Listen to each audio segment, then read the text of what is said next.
Good morning, everyone. Welcome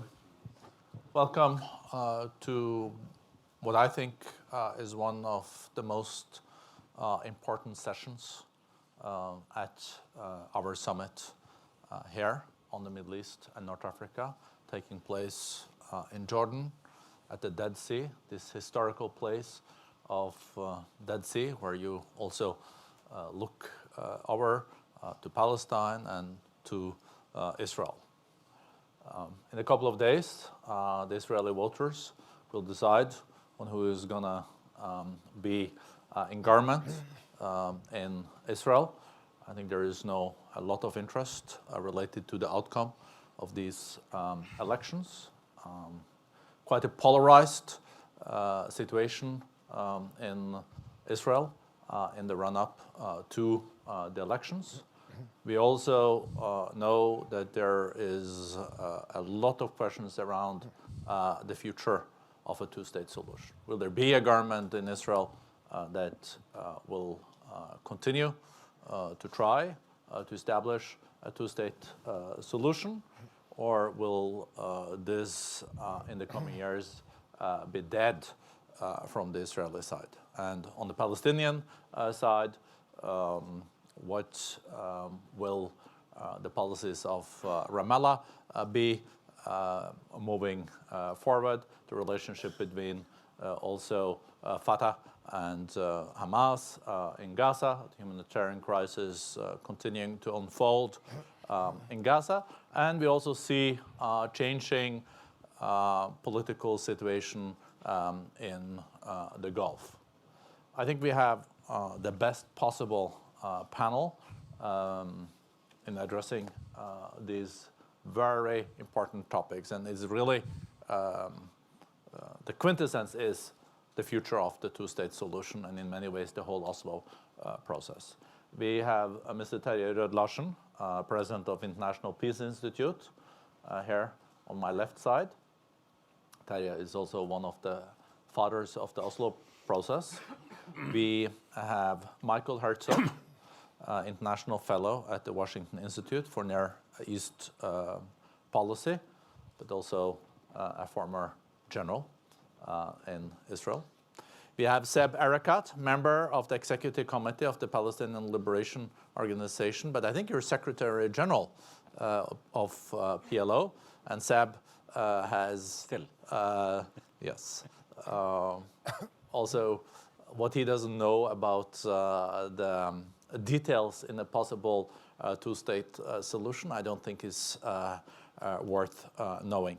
Dr. Dalia, Dassa, Kaye, Director of the Center for Middle East Public Policy at the RAND Corporation. Thank you to the panel for joining us, and also to the audience. That is a very distinct one. I recognize a lot of the faces. Let me, due to the fact that the Israeli elections are upcoming, and I also had consensus among the panelists to start with Mr. Herzog. We are, of course, very interested in what will the implications of the Israeli elections be on the peace process. And will there be a possible government in Israel after the elections that will be willing to continue to keep and work on the concept of a two-state solution? Mr. Herzog. Well, good morning. I'm very happy to be here in Jordan and to share this panel. Yes, we are heading towards critical elections to Israel's future in 2 days. And I'm not an expert on domestic politics in Israel, but I will share with you my perspective as regards the issue we are discussing, a two-state solution, as someone who spent well over 20 years negotiating with the Palestinians. I know Saeb from the 90s, from the early 90s. I was 5 years old.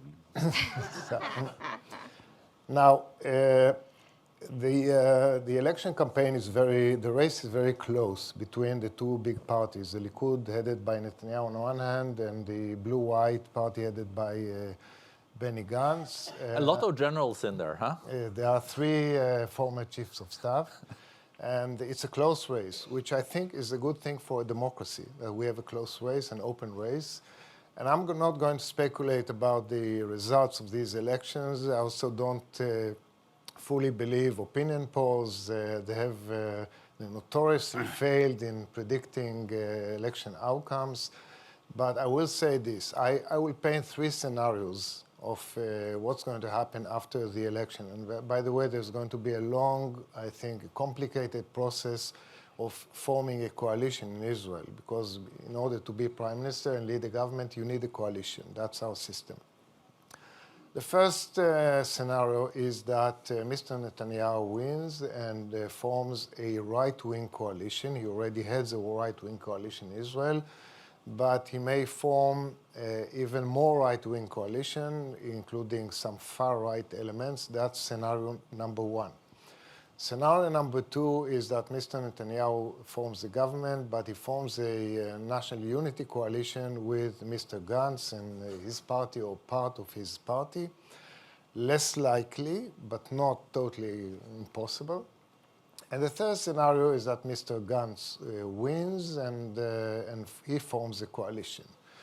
My big concern, and I'm saying it as an Israeli patriot who cares about the future of our country, is about scenario number 1. If Mr. Netanyahu forms a coalition with far-right elements, I am concerned that he might be pushed to the point of starting annexation or applying Israeli law over some Israeli settlements in the West Bank. He said so in recent days.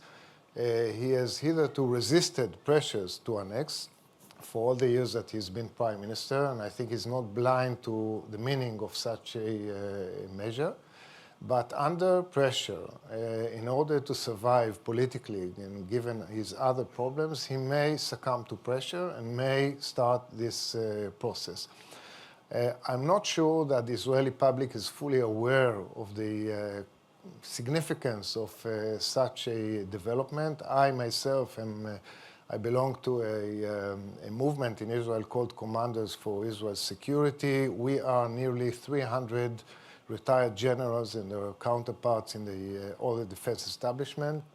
And we are now campaigning to raise this public awareness to the significance of a possible application of Israeli law in parts of the West Bank. Now, if the other scenarios come to play, namely there is a national unity government or Mr. Gantz forms a coalition, here the other big known enters the picture, and that is the U.S. peace plan. We have been waiting for this peace plan for over 2 years. We do not know exactly what's in it because it's a well-kept secret, but I can say with confidence I do not hold my breath, and I ask you not to hold your breath, because I don't think this plan, whatever is in it, will produce a breakthrough. I'm not sure that this administration fully understands the complexity of the picture and what needs to be done. And I don't think the parties themselves are ready for another peace plan. They are not. Put Israel aside, let's wait for our elections, but I think both sides are not ready right now. And on the Palestinian side, you have a dysfunctional entity, politically, economically, and otherwise divided between the West Bank and Gaza. I don't think the parties are ready for such a plan right now. Mr. Herzog, you work closely with the Palestinians, but I think you also worked closely with Mr. Netanyahu throughout many years. You've given advice and counsel. If you have a government in Israel after the elections that will not work long-term for a two-state solution, what is really their solution then? Of course, you mentioned annexation of land and etc. But over time, what do they see as a sustainable solution also for Israel? Because there has to be a way to also deal with the whole West Bank and the Palestinian territories today in the context of democratic values? First, to correct, I was not an advisor to Mr. Netanyahu. I was a peace negotiator on his behalf. That was several years back. It looks a different planet now. We're in a different period now. But we were negotiating in a very, very serious back channel and then a front channel with Secretary Kerry. But if this scenario materializes, namely that he forms a right-wing government and moves to annex parts of the West Bank, I think that poses perhaps one of the biggest challenges to a future political solution, which is why we're trying to raise public awareness in Israel. I think most people in Israel would support political separation from the Palestinians into two political entities. But if Israel starts to apply its laws, I think that will make it nearly impossible to move ahead. My concern as an Israeli is that long term, if we do not keep that window open and we do not create the conditions for a political movement, we will find ourselves sliding into a dangerous, disastrous binational reality, which I think is bad for everybody. Mr. Erekat, did you disagree with anything what Mr. Herzog said? No. Interesting, huh? Look, in any conflict, when the conflicting parties realize that the cost of conflict is too high to bear, they go to peace. And what I see in the next 2 days or 2 weeks or 2 years in Israel is leaders who believe that status quo can be maintained, time is on their side, winning the propaganda war provides security and peace for them. That's what they believe. And at the end of the day, you know, the reality is on the ground today. From my hometown, Jericho, here on the Jordan River, to the Mediterranean, I am 50.9% of the population. Netanyahu is 49.1% of the population. What are they going to do with me? I was asked by the whole international community, Europe, United States, China, Russia, Africa, Latin America, 2 states, Terje, Larsen said, recognize Israel right to exist, accept negotiations, accept 242, 338, renounce violence. And we did all of this. And then I remember Secretary Baker telling me very early on, Saeb, take the bus. Accept 242, 338, recognize Israel, renounce violence, go to negotiations, and you get to your state and independence. I'm still in the bus, maybe near Alam Batur now somewhere. I don't know where I'm going anywhere. So the point to me is that as a Palestinian Authority now, I'm not sustainable. And that's the number one warning I give to everyone. I'm not sustainable. Because Netanyahu's strategy is based on 3 elements. Number one, he wants an authority, a Palestinian Authority, but without any authorities. Secondly, he wants a cost-free occupation, whereby today, if you say something about settlements or human rights violations or war crimes or apartheid, you become anti-Semite. No, anti-Semitism is evil. Really. Anti-occupation is noble. And the mere fact that there are forces trying to say to anyone who criticizes settlements, you're anti-Semite, that's very dangerous in the thinking of people. Very, very dangerous. So the number one results of the next elections in Israel, and option number one, as Mike stated, is that the Palestinian Authority may have to play this disappearing act. It cannot be sustained. It really cannot be sustained. And as far as Gaza is concerned, Netanyahu is on the record saying that he's doing everything to keep Hamas in power in Gaza.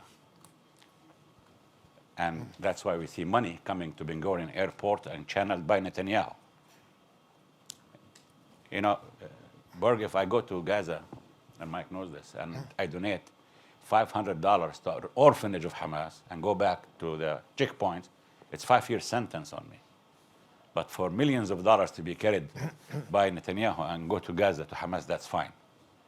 I'm not gonna, go into the regional games and everybody who's doing what and what's doing what. At the end of the day, I'm there and I'm there to stay. Israelis and Palestinians are not better than anyone, and they're not worse than anyone. We're normal people. We have good people, we have bad people, we have everything. And at the end of the day, I don't think that anybody needs the two-state solution more than Palestinians and Israelis. My personal thing, and I'm not in the majority now saying this, be honest with you. My only option is to live and let live. My only option is for the state of Palestine, with East Jerusalem as capital, to live side by side the state of Israel on the 67 borders. If not this year, in 50 years. The difference will be how many Israelis and Palestinians will be lost without achieving this goal.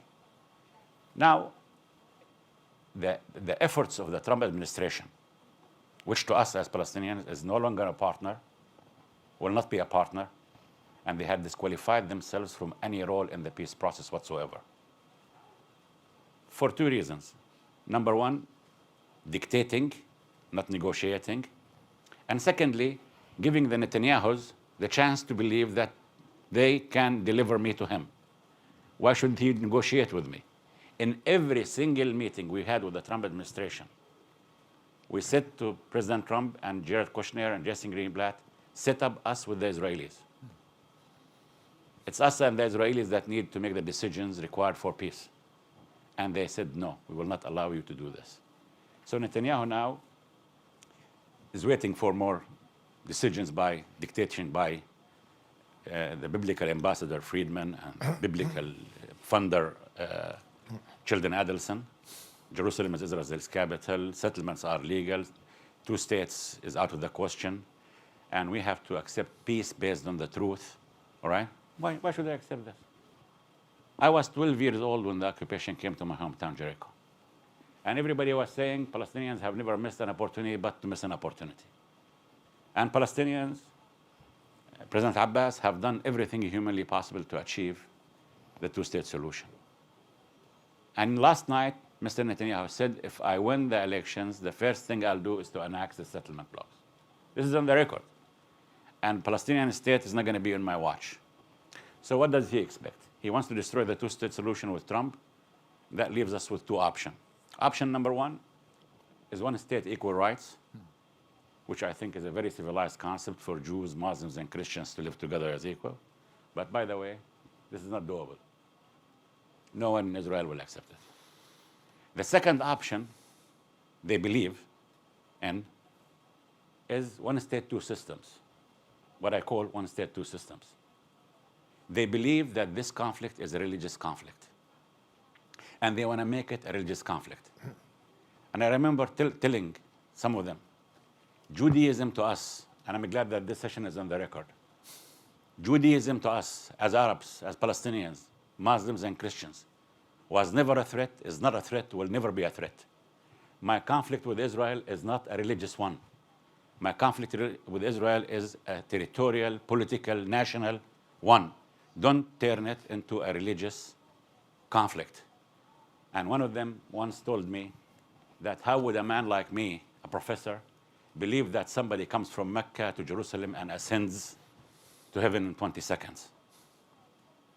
And my answer was, well, it's much easier to believe than someone opened the sea with a stick or someone putting his hands on the blind and making them see. This is religion. Leave religion aside. Don't turn it into a religious conflict.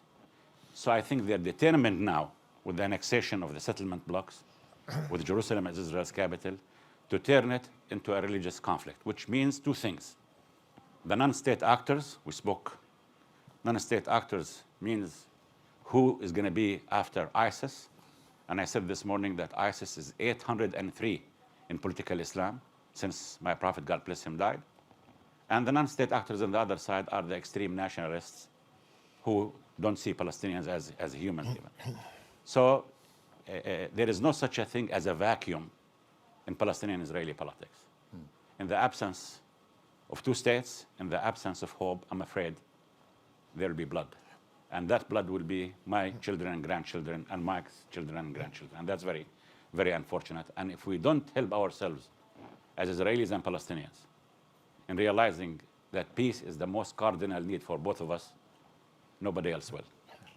Thank you, Saeb. Mr. Erekat, Mr. Herzog, I saw on your body language, I don't think you agreed with everything that I did not. I just want to pick one point and respond, and that concerns Gaza. Look, we have a lot on our plate and significant challenges to a political solution. And one of the challenges is the fact that the PA, Palestinian Authority, is divided and doesn't control Gaza. Now, I heard what Saeb said, and I definitely do not agree, because we Israelis, like the Palestinian Authority, would not like to see Hamas control Gaza. But I ask you and everybody else, how do you take power out of the hands of Gaza? Are you going to do it through inter-Palestinian reconciliation? You tried for years, you failed. You failed on your own count. Are you going to do it through elections? You haven't been able to hold elections for 13, 14 years now. Are you going to do it by Israeli military force? No. Are you going to do it by having the people in Gaza revolt and topple the Hamas regime? No, they're not powerful enough to do so. So we are stuck with Hamas. And if we're stuck with Hamas, what do you do about 2 million people who live there? Do you starve them? Do you not provide water for them? Do you not provide electricity for them? You, the Palestinian Authority, asked us to cut 30% of the electricity we provide Gaza. They are your people, 2 million people. So I do not agree with that. And I think lacking an inter-Palestinian reconciliation between the PA and Hamas, the only thing that we can do is build on two other pillars, which are ceasefire and humanitarian and economic solutions. There's no other way, because if you don't do that, you will have another war on your hands in Gaza.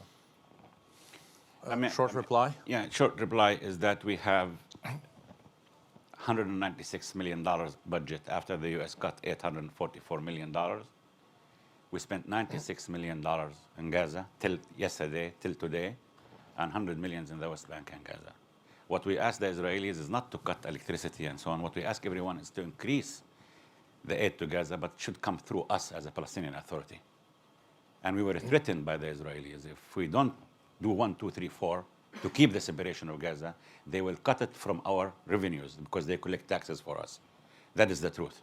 And as far as Gaza is concerned, I don't see a Palestinian state without Gaza. I don't see a Palestinian state in Gaza. And yes, this is on me. We cannot have a Palestinian state without one authority, one gun, and the rule of law. And the only way to achieve this is through going back to ballots and not bullets. And now there is a serious attempt. President Abbas declared that we're going to go through general elections. The Central Election Commission is working very hard to get Hamas to accept this. The Egyptians are working very, very hard with us on this. And I think the only way to get back to reconciliation is through going back to the ballots through the people. But the way that the Israelis and others are handling Gaza now, it's not the issue that humanitarian and so on. Gaza, we need to have, and there will never be an Israeli who will accept an independent Palestinian state with multiple authorities, multiple guns, and multiple laws. It's going to be one authority, one gun, and the rule of law. And the only way to achieve this is by the 26 Palestinian political parties, including Hamas, accepting that when we differ and we differ, we go back to ballots and not bullets.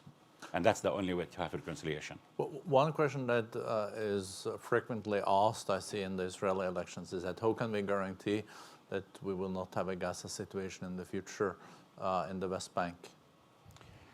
Well, I don't want to go to the complexities what led to Gaza situation. I did not invent the term unilateral withdrawal. I remember going to Sharon himself with Dov Weissiglas being his chief negotiator. And I told them, why can't you do this with me? They said, you're not a partner. And when Palestinian becomes like Finland, we may have a partner. And I told them, you've done 2 peace treaties in this region, one with Jordan and one with Egypt, bilateral and toward, and 2 unilateral, one unilateral in South Lebanon, you failed, and you will fail here. They, the ones who created the concept of unilateralism, and withdrew from Gaza, not withdrew, disengaged from Gaza unilaterally to make this happen, to have Hamas in Gaza. And now I have to bear the responsibility, and I'm telling you, honestly, we cannot have a state in Gaza. We cannot have a state without Gaza. And to have a Palestinian state, we need to have one authority, one gun, and the rule of law. This is on us. And the only thing to achieve it is through going back to the people through general elections, ballots, and not bullets. Dr. Kaye, I guess you have some observations also to make based on the discussion between the two gentlemen here. But also if you could add a perspective of where do you see the Arab world in this? How can the Arab world and the Gulf countries contribute in a constructive way? And I think we've seen a change also in the approach from the Arab states, but also a major change in the US approach. And I guess you have some observations on that too before we turn to Terje.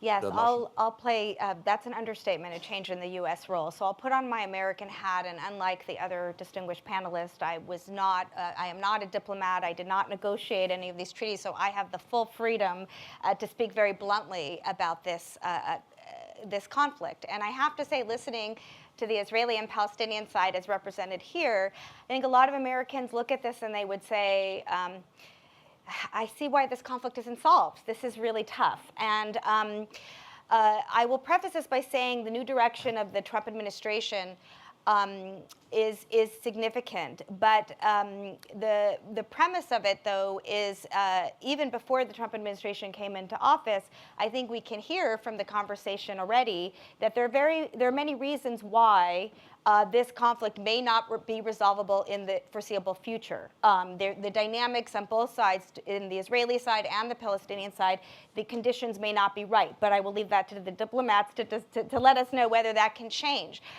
My concern, though, is that while we do not know what the Trump administration peace plan will be, and it's not clear who, if anyone, has seen it, we do know what Trump administration policies have been to date on this issue. And they do not bode well for the idea of a two-state solution. We have seen the position toward the Palestinians, the aid cutoffs, the recognition of Jerusalem, of the Golan, which some see as a gateway to annexing, as Michael, I think, said earlier, potential concerns about an annexation in the West Bank. And put together, these set of policies, I think, are leading many to wonder whether we can still salvage a two-state solution. Because right now, we are seeing policies that are basically green-lighting Israeli actions by this current government, and we'll see if there's a change, where we may have what I think your group or others has called creeping annexation. And you already see de facto annexation of Area C in the West Bank. A lot of us are wondering, watching these developments, how irreversible these steps will be in terms of allowing the potential for a two-state solution in the future. Because if this trajectory continues, I don't know if we're going to have, it's easy to write about a one-state solution or a binational solution or a confederation in op-ed pages in newspapers. But in reality, how will these alternatives be implemented? It's not clear any alternative is feasible. We know the two-state solution is rationally the best option. My organization did a great study on this, showing the economic benefits of a two-state solution. Israel would gain $120 billion, the Palestinians over $50 billion, GDP would go up 36%, doesn't go up as much for the Israelis. We can say all those things, but at the end of the day, I think that talking in terms of solutions may be outdated. We may not have a solution in this conflict. We may not, I think, not have status quo either, because there is no status quo in this area. Every day the status quo is changing. We may have no solution, and we may have what we often see and we often underestimate in the Middle East is the continuation of muddling through with the potential for conflict. I would push back a little bit, though, from what I'm hearing. There's complete exhaustion. Complete exhaustion. And another possibility is you get an outcome where this de facto annexation may be recognized depending on political developments, and we won't see turmoil in terms of violent uprising. We'll just see acceptance of a different reality without a solution. So I just want to throw out, those ideas, because I think that getting stuck in the two-state framework, as much as I personally believe that is the best outcome for the region and probably the only real solution, the region doesn't always work in that way. Getting to the Arab states, and that does link to the current Trump administration policies, I think the most critical point to understand here is there is no one Arab state view. What we're seeing is very distinct trends. There's part of the Arab world that is not focused on this conflict anymore. They have bigger fish to fry. They are embroiled in conflicts, civil wars in the region of magnitudes that we have not seen anywhere else in the region, in Syria and Yemen, humanitarian catastrophes. We have concerns about domestic challenges to leadership since the Arab uprisings in 2011. We see counter-revolutions underway. There's a lot of other priorities in this region among many Arab states. So yes, while they'd like to see a solution, this isn't the priority. I can't speak for those Arab states that view the region this way, but I wouldn't be surprised if they could accept something less than maybe what the Palestinian leadership could. Now, ultimately, that won't be a solution, because only the Palestinians and Israelis can make that. And then we see a different part of the Arab world that borders Israel, namely in this country, Jordan, and let's say Lebanon, where the Palestinian-Israeli conflict is still existential, which does immediately affect their neighborhood and their identity. And so there, I think you see a different viewpoint. I'll just end with a caution that I think the way the direction of the current administration's approach is going, and some of the Arab states that are working bilaterally for other reasons to curry favor with the administration, I think there is this notion that you could have a regional peace, you can have normalization without solving the Israel-Palestinian conflict. And I still believe that's an impossibility. You can have normalization. You can have a peace treaty between Israel and Saudi Arabia. That's not going to bring stability to Israel. It's not going to bring stability to the region. I don't think you're going to get that without solving Israel-Palestine. But I think we're seeing a growing trend of a belief, we saw it at the Warsaw Summit, that Israel can normalize because of this shift in priority in the region, and because there's a lot of common interest between Israel and particularly Gulf Arab states because of concerns over Iran, that you can put the Israeli-Palestinian issue on the back burner. I think it's a huge mistake to believe that that's the premise on which to move forward. Populations still care about this issue, and there will still be instability if this issue is not resolved. If the issue is ever resolved, then I think the Arab states can play an incredibly constructive role, because there's a range of regional issues which we know about from the 1990s, where we made significant progress on water, environment. Look at climate change as the agenda of this conference. There's really no regional issue that wouldn't benefit from a regional platform. And it would all be opened if this conflict could be solved. So that's the positive spin, but we're a long way from there. Thank you. Mr. Roed-Larsen, outdated two-state solution, muddling through. Is the two-state solution dead? Oslo process dead? No, and let me start by looking a bit at the broader picture, first in an historical context. So the Oslo Agreement are several phenomena. So one is the idea of the two-state solution, the ideology. The other is the institution, the Palestinian Authority, which is sitting in front of me here. And it is the peace process. These are the main elements. So the Palestinian Authority is existing. It's under very heavy pressure, but compared with many other governance structures in the region, it's actually functioning pretty well under all the stresses it has, and that's a big compliment to the leadership of the Palestinian Authority. The two-state solution, the ideology I do profoundly believe is the only way. And I think actually it's heartening that both Mike and Saeb agree with that. And there is a fundamental agreement about that. I think the one-state solution would be a disaster for the Palestinians and a disaster for the Israelis. And this means that in this perspective, when I'm asked, are you pro-Palestinian or are you pro-Israeli, I can very happily answer both. I'm pro-Palestinian and I'm pro-Israeli, because that solution is in the best interest of both. A reoccupation of the West Bank and Gaza will be a disaster for the Palestinians and maybe equally a disaster for the Israelis. And I think both Mike and Saeb would agree with that. Then, Dalia, the way I read what you said, you had 2 points. One is that the Palestinians might adapt to whatever muddling through might lead to.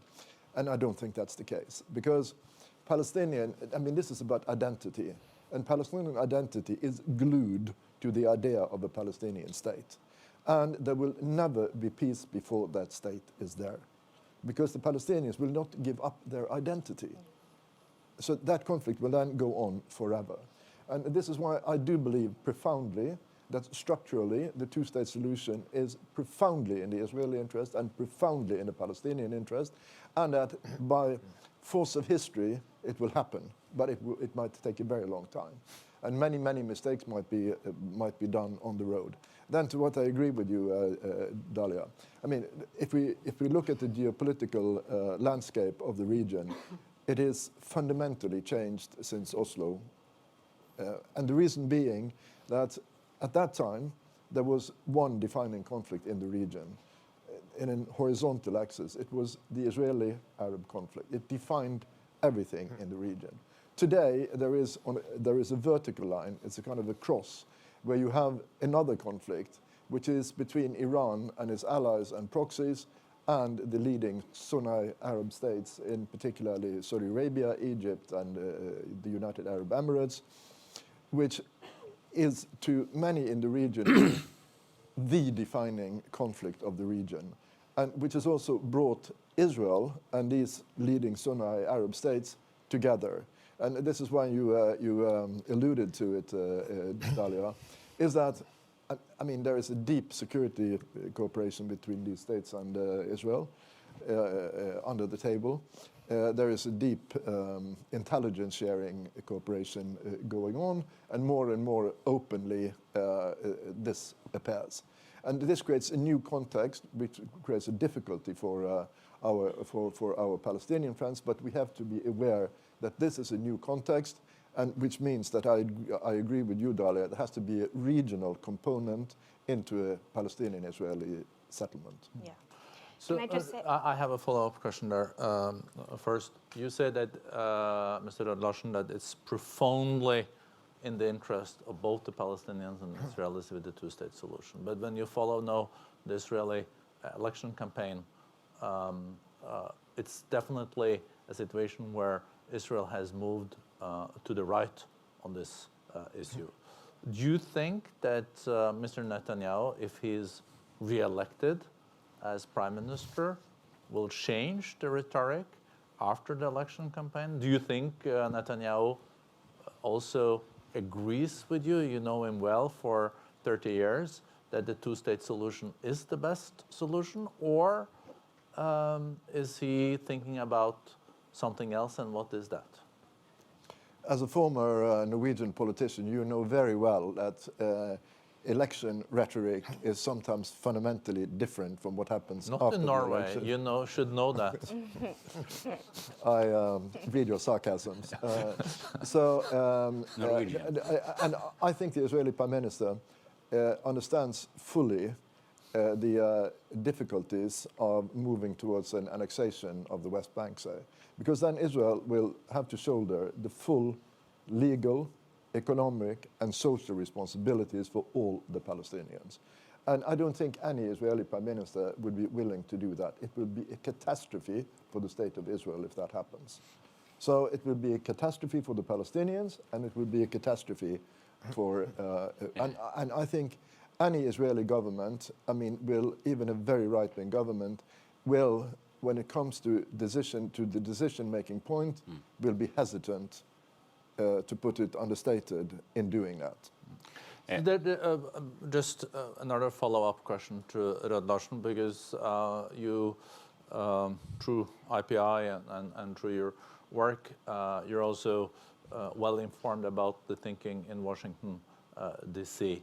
And there's been a lot of talk about a peace plan coming from D.C. We heard Mr. Erekat not being too optimistic around this. But do you think there will be a peace plan coming from D.C.? And will this peace plan be based on a two-state solution? And could there be a surprise that the Israelis could be more disappointed with what comes from D.C. Than the Palestinians? Or is this, would that be a very naive way of thinking in the current circumstances? I mean, I do not have any privileged knowledge about the peace plan, but my impression is that there is a peace plan in development, but it's in development. I've been working with several US administrations over the years, and the first 2 years is always a learning period. And I think there is a learning process going on here where the key players increasingly are understanding the complexities of the issues, and I think they will hold back in doing dramatic moves which might make the whole situation unravel. But I'm not privy to any privileged information here, but this is something which is derived from experiences with other US administrations. But I guess if there's a peace plan, it needs to be based on a two-state solution? Or could it be one without? I mean, I don't know. But if it's not based on a two-state solution, it will not fly. Dr. Kaye? Well, I think, you know, it depends what your definition of a two-state solution is, right? If your definition is Jordan can take over part of the West Bank and Israel annexes the areas of the West Bank that most of the settlements are in, there's lots of, I don't want to get the nitty-gritty, but there's lots of ways to cut it. We don't know what's in the peace plan, but as I said, my concern here, and maybe the message I want to get across, is it's not business as usual in the United States right now. It is not business as usual. It's not the regular learning curve that we've seen in previous administrations. I think there is, and this isn't based on what's in the plan or not, this is based on policies we've seen in the past 2 years and public pronouncements of administration officials. There is a deliberate attempt to disrupt what they believe, and it is true, the Trump administration is right, no previous administration has succeeded. And there is a feeling, why are we exhausting ourselves on this issue that most of the region doesn't care about anymore? So maybe we will just disrupt this old way of thinking, and we're going to come up with something new. And what we come up with something new, Israel's strong, they can dictate the terms, the Palestinians will live with it. I'm not saying this is what I'm advocating. I believe in a two-state solution. I believe if you want a solution to the conflict, that is the only way to go. But this is, I think we need to understand there is a different framing of the region in the White House, in the administration, that we have not seen to date. And I think that's important to keep in mind. Mr. Erekat and then Mr. Herzog. No, I just want to say that let's say the option of moving towards annexing the so-called settlement blocks. Automatically, you will not have a Palestinian Authority. It will disappear. It's not sustainable. What does this mean? When I say that there is no such a thing as a vacuum in Palestinian-Israeli politics, and I said blood will be the results, you know, in the minds of Palestinian and Israelis, it's so important to keep hope alive, and it's so important the culture of peace. Because honestly, there is no difference between a thug and a murderer who slit the throat of Austrian journalists in Syria and Iraq under the name ISIS, and a thug and a murderer who burns an 18-month toddler, Ali Dawabshe, his brother, his mother, his father, because he's not Israeli. And I heard Terje saying pro-Israel and he's pro-Palestinian. I really could care less if someone is pro-Palestinian or someone is pro-Israeli. My world is divided between those who are pro-peace and those who are against peace. And those who want to make peace must understand that the Arabs have produced the Arab Peace Initiative in 2002, which is the most strategic position Arab countries offered since 1948. And this is being wasted. This is being wasted. So now, if they're going to destroy the two-state solution, yes, they can dictate on me. They dictate on me now to go with this ID card, green. They make it. I think Mike has a blue one, and my car license is white and green. His car license is yellow. And there is a deeper apartheid system today in the West Bank than existed in South Africa. Because such diseases as bigotry and racism, once they inflict underneath thy skin, we had a tendency to justify it, sometimes sociological, psychological, economic, and now security reasons. So the whole aspects of an American administration that believes they can dictate on me a solution is nonsense. They are not my partners. They have disqualified themselves. And as far as the Arab countries are concerned, you mentioned Warsaw. In Warsaw, they tried to have a panel that Netanyahu appears in the panel. You know, they issued the invitations on December 29th. They did not invite us. And then on 8th of February, 3 days before the conference, we received an invitation. Abu Mazen received an invitation to come. They wanted us to be the fig leaf, to have the panel discussion. They could not even sit in a panel discussion with Netanyahu. And you're trying to tell me that Riyadh and the Arabs will have peaceful relations with Israel? I think, as I said before, you know, this region is about uncertainty. This region is going in a path God help us with. And I think this administration in the United States knows what it's doing. It's not that the 2 years later, they know what they're doing. Once you destroy the institution built after 1945, United Nations, Fourth Geneva Convention, rule of law, solving problems by peaceful means, and you opt to such measures, what are you doing? You're throwing the whole region towards chaos, lawlessness, extremism, and bloodshed.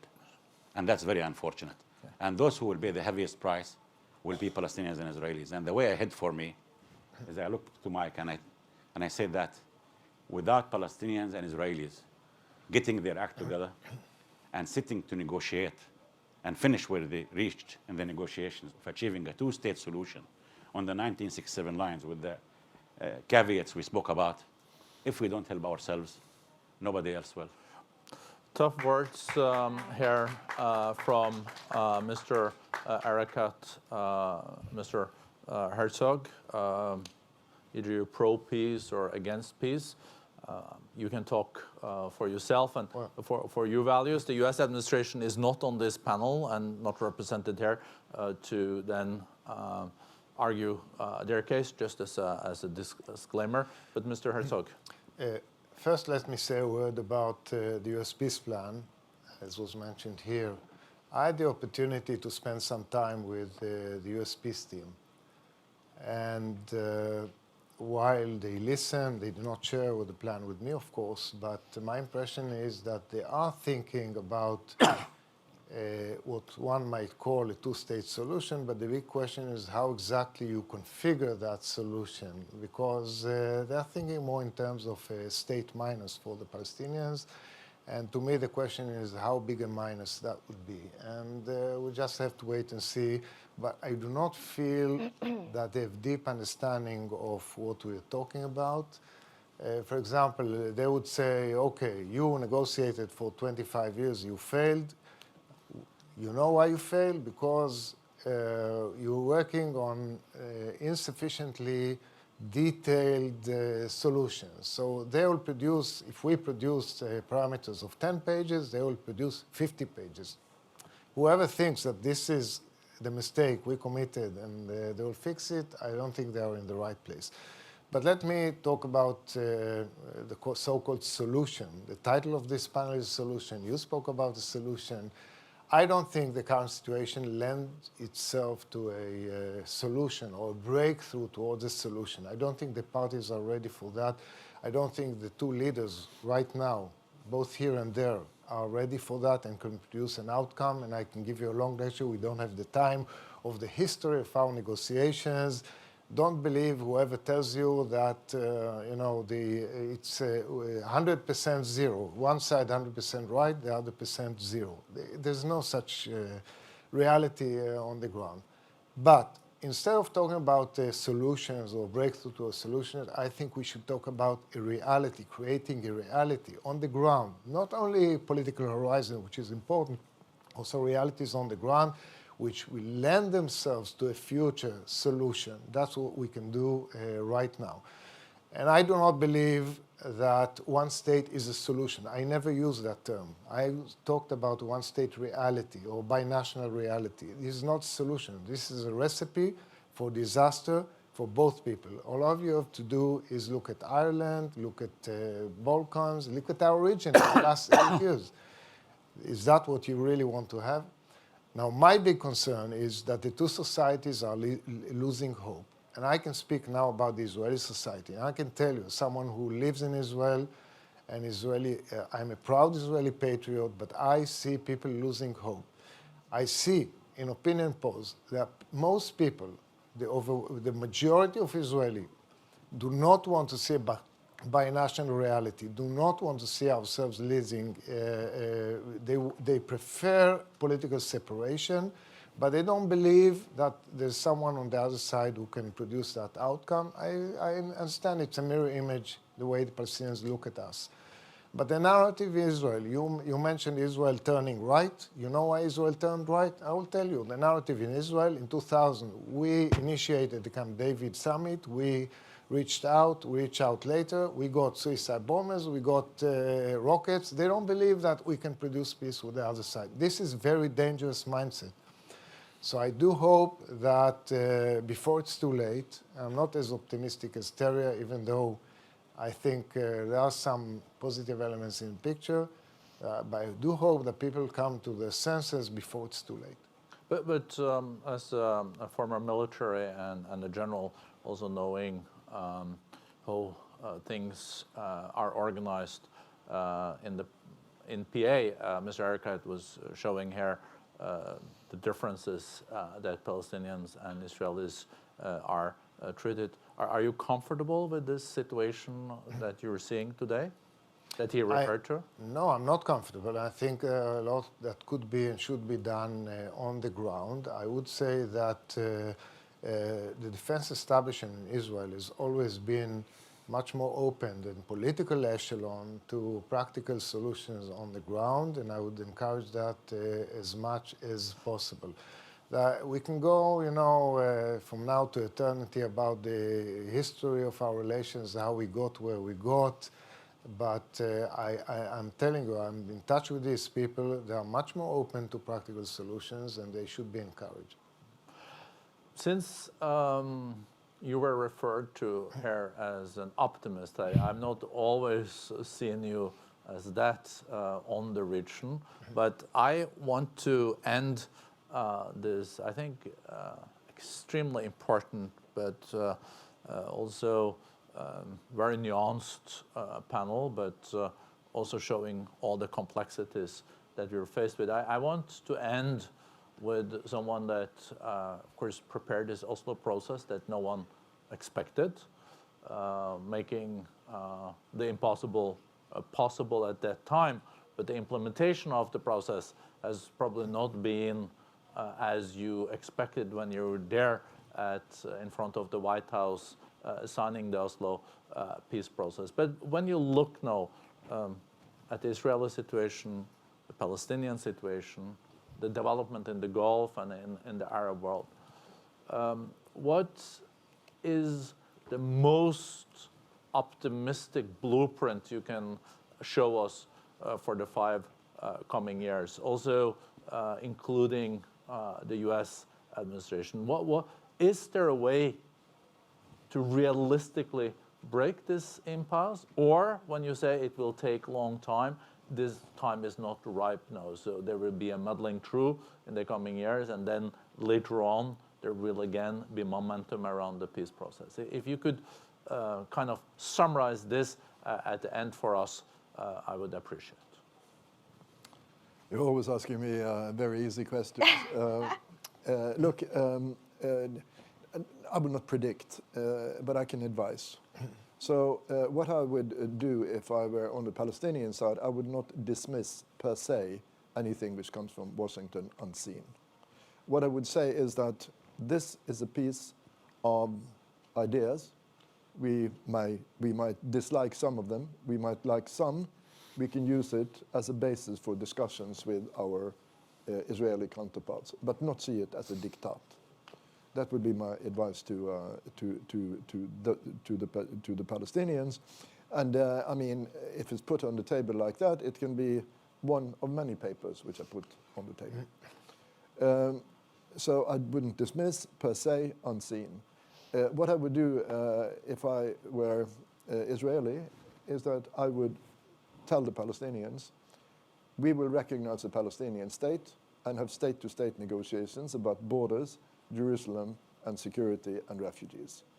I think that symbolically will be so important that it could break an impasse. But of course that depends on who is in the government of Israel after the elections next week. And it also depends very much on, of course, what not only what the Palestinians do, but also what the Arab partners of the Palestinians will do. And the more close relationship which we now find between key Arab partners and the Israelis actually could be an advantage to move forward the peace process. Thank you very much for your contributions. And we'll see each other next year at our next summit on the Middle East and North Africa. And we hope things are looking a little bit brighter when it comes to this topic in a year's time. Thank you. Thank you very much.